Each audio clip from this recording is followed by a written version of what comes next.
నిజామాబాద్కి వెళ్ళాను. పోయి అలా అక్కల ఇంట్లో చూసాక అక్కడ ఉన్నది. మరి ఏమో ఇంటికి వస్తావా రావా అని అడిగాను. అడిగితే నేను రాను, ఇక్కడనే బతుకుని వెళ్ళిపో, నేను రానన్నా. సరే మంచిది, ఎన్ని రోజులు అయితే అన్ని రోజులకి ముందు నీకు రావాలనిపించినప్పుడే రా. సరే అనుకొని వదిలిపెట్టేసాన్ని నేను చక్కగా ఇంటికి వచ్చేసాను. ఇంటికి వచ్చేసి నా బాబు ఉన్నాడు కదా, బాబుకి అన్నం కూర వండి పెట్టేసి ఇంటికాడ పెట్టేసి నేను అన్నం టిఫిన్ బాక్స్ పెట్టుకొని పనికి పోయాడు. ఇవాళ పొద్దున నాకు తెలిసింది ఇట్లా ఇంటి కథ, ఇట్లా మీ భార్య ఇట్లా కొట్టేసి చేసి బస్ స్టాండ్లో అని మా మామ కూడా ఫోన్ చేసి చెప్పగానే ఇక్కడ మందలాపూర్ సాత్ అమ్మ.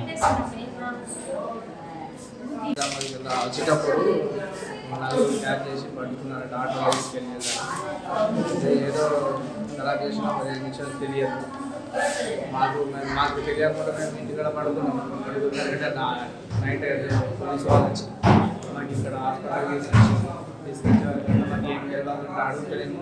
ఇట్లా సంగతి నలుగురు కుర్రోళ్ళు వచ్చి పట్టుకెళ్ళి తాగించి ఏదో తీసుకెళ్ళి ఏదో తాగించి ఖరాబ్ చేసిన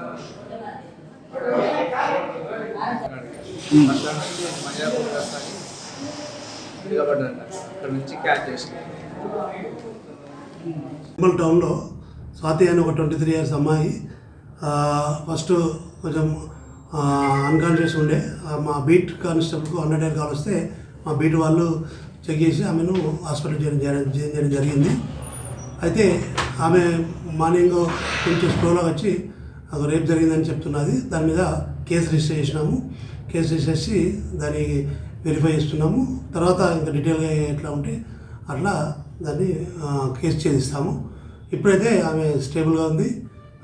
ఆమె నేటివ్ వచ్చేసి మంజులాపూర్. వాళ్ళ ఫాదర్ మదర్ అందరు ఉన్నారు. ఇంతకుముందు చాలాసార్లు ఇంటి నుంచి బయటకు వెళ్ళిపోతుంటుండే, ఇంటికి వస్తుండట. అదేవిధంగా ఒక 3-4 డేస్ బ్యాక్ ఆ మంజులాపూర్ ఇంటి నుంచి బయటకు వెళ్ళిపోయింది భర్తతో గొడవలతో. ఈరోజు ఆమె చెప్పిన దాని వర్షన్ బట్టి కేసు రిజిస్టర్ చేసినాము. కేసు రిజిస్టర్ చేసి ఇన్వెస్టిగేషన్ నడుస్తుంది.